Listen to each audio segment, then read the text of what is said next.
Hello and welcome to Adults and Autism. My name is Sana Turnock, and today we're going to focus on navigating work as an adult on the spectrum.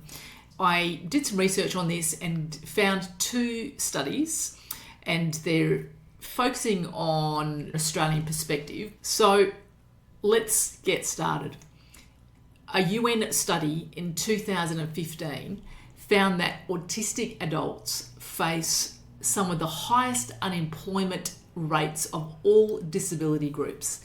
This is around 80%. Now, the Australian government reported that workforce participation rate for autistic adults was 40.8% lower than people with other disabilities, and that sits at around the 53% participation rate. In another Australian study, where there were 2,424 participants, it was identified that over 76% of those struggled to gain employment, despite 47% of those having bachelor degrees or higher. That's a pretty alarming statistic. What kind of challenges do you think that autistic people face? And what I mean by autistic people in this case, we're talking about people who have the ability to work in an office environment, to be able to use executive functioning in a solid capacity, and they don't necessarily have any language or intellectual disability. So what we're looking at here is that they have below minimum wages despite being highly qualified. People on the spectrum tend to leave work because of underpayment or not having work that aligns with their qualification or their skill sets. They find the work tedious or not very meaningful, losing work because of a misunderstanding due to communication issues. I can understand this because I find that a lot of autistic folk tend to be straight shooters, direct in their language and their speech, and sometimes it's considered to be harsh, and people don't know how to take that. Sometimes people want a softer approach, and therefore, it can lead to management having words with an autistic employee. There's also stigma, discrimination in the workplace, lack of understanding how autistic people work, how they function or how they need to function in a work environment for the employer to get the best productivity from that autistic person. General socialisation skills in the workplace. Someone on the spectrum might socialise a little bit differently than someone who's not on the spectrum, or maybe they choose or don't want to socialise at all. And this can be challenging in the workplace. Writing a job application. Now, this is big. I know in parts of Europe, they're really trying to hone in on this to improve the way recruiters recruit people, including gaining more of a neurodiverse workforce. And this means changing the interview process, changing the application process so that people focus on the tasks at hand rather than writing a job application to suit the interview process. There's lots that needs to be changed in this space around recruiting, and employers, especially if they want to be seen to be a strong people-focused workplace, to start looking at their recruitment process and make some changes in that space. The job interview itself, sometimes having a panel discussion is pretty tricky. It's tricky for someone who is neurodiverse, let alone someone who is not neurodiverse.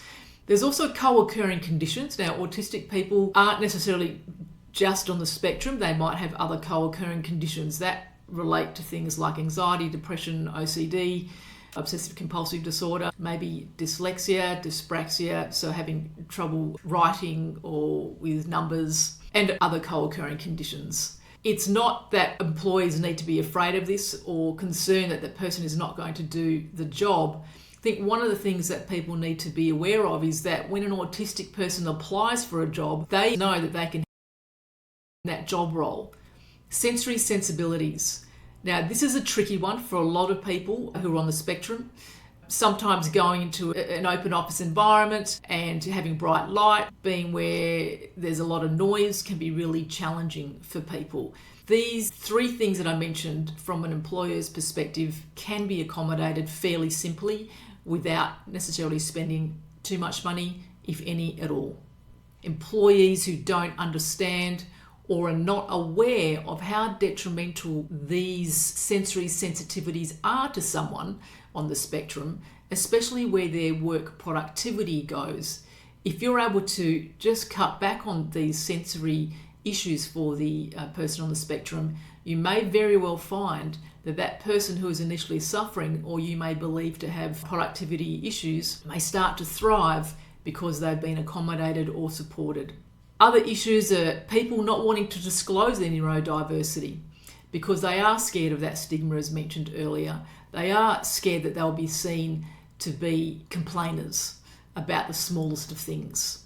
There's also the concern about unconscious bias and simply not getting a look in at interview because they fear if they disclose their neurodiversity that they won't be given a chance. Then there's insufficient training, or training that's so basic that it leads to boredom. And finally, negative work experiences that lead to depression, low self-esteem, feeling distressed and frustrated, like, of course, non-autistic people as well.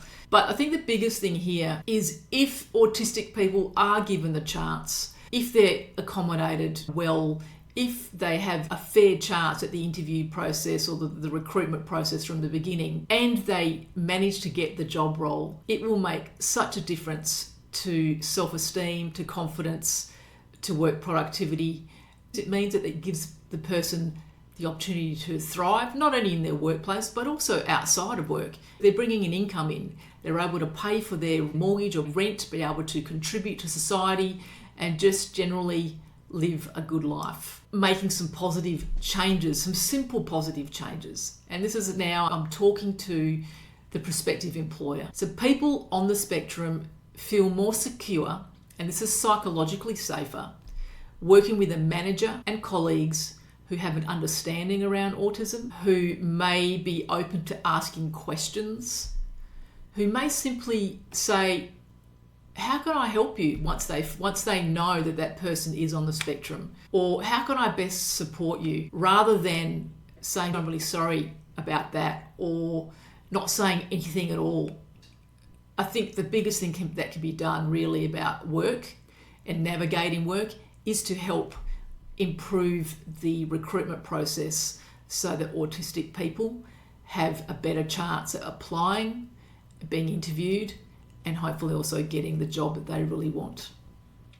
If you like what you've heard today, please like and subscribe. Also, the information gleaned from what I've just shared with you come from 2 articles that were published in 2021, and they'll also be in the notes.